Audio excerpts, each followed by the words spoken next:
त्यावेळेस वडिलांचं म्हणणं असं आलं की सर तिला काय येतं काय येत एकदा माझ्यासमोर एकदा तपासून बघा. आणि एक लक्ष ठेवा, आणि ही जागरूक पालकाची एक निशाणी असते. लक्ष ठेवा, एक लक्ष ठेवा, जोपर्यंत आपल्या पाल्याला काय येतं काय येत नाही, काय स्ट्रॉंग बाजू आहे अभ्यासामध्ये आणि काय कमकुवत बाजू आहे, तोपर्यंत आपण त्याच्यामध्ये सुधारणा घडवू शकत नाही. लक्षात ठेवा. आज आपण अनेक ठिकाणी वेळेस काय करतो, कुठे असो, शाळेमध्ये असो किंवा एखाद्या क्लासेस मध्ये असो, आपण विद्यार्थ्याला काय करतो, फक्त भरती करतो, ऍडमिशन पाहिजे. ती गोष्ट करू नका कधीच. चौकशी करा, पद्धत कशी आहे, मेथड कशी आहे, माझ्या मुलाला मुलीला काय येतं काय येत नाही हे चेकआउट करणं गरजेचं आहे काळाच्या. तुम्हाला सांगू का, या मुलीने 16 टॉपिक वरती बोलली, एकही चुका सहसा होऊ न देता.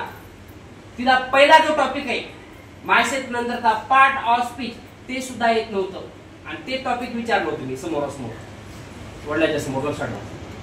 आणि ज्या पद्धतीने आपले खोले सर ज्यांचं जागरूक पालकामध्ये जास्त नाव घेतलं जातं, त्याच प्रकारे गवळी सर सुद्धा हे जागरूक पालकांपैकी एक पालक आहे जे चांगले डिसिजन घेतात, चर्चा करतात आणि जास्तीत जास्त भेट देतात.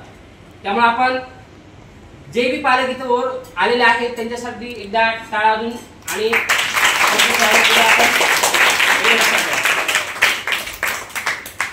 मी तुम्हाला सांगू का, आता हे जाऊ द्या, तुमच्यासाठी तुमचे पालक आलेले.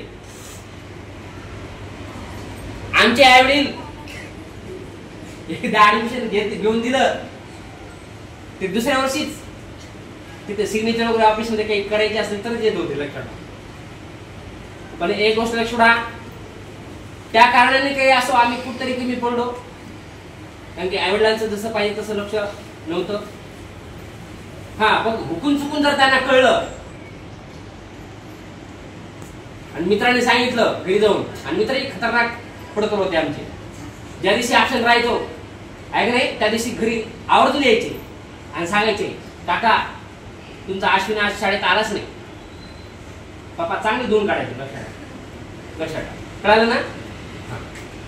पण इंग्लिशची लहानपणापासून आवड होती, परंतु आपल्या जीवनामध्ये माझ्या जीवनामध्ये जे मला उणीव जाणवली अभ्यासामध्ये ती मी तुमच्याद्वारे भरून काढण्याचा प्रयत्न करत आहे. आणि मी आज हे सांगू शकतो की माझ्या लाईफ मध्ये आपण जसे करत आहात की माझ्या लाईफ मध्ये मलाच कधी झालं नाही. लक्षात ठेवा. पण तुम्हाला द बेस्ट देण्याचा प्रयत्न करेन मी.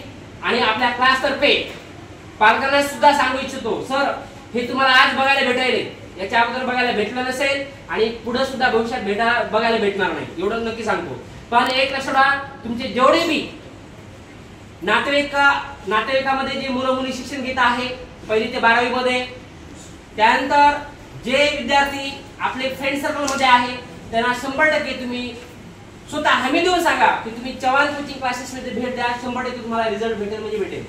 एक लक्षात ठेवा. आणि त्याचाच आपण हे इथं प्रूफ दाखवण्याचा प्रयत्न करत आहोत. आणि गेल्या 5 संडे आपले झालेले, हा 6वा संडे आहे आणि ही 28वी 28 स्टुडंट आहे आपली जी की समोर डेमो देत आहे. खूप छान डेमो दिलेला आहे. तर आपण एकदा तिचं प्राइज देऊन हे करूया, सत्कार करूया. टाळा वाजवा पुन्हा एकदा.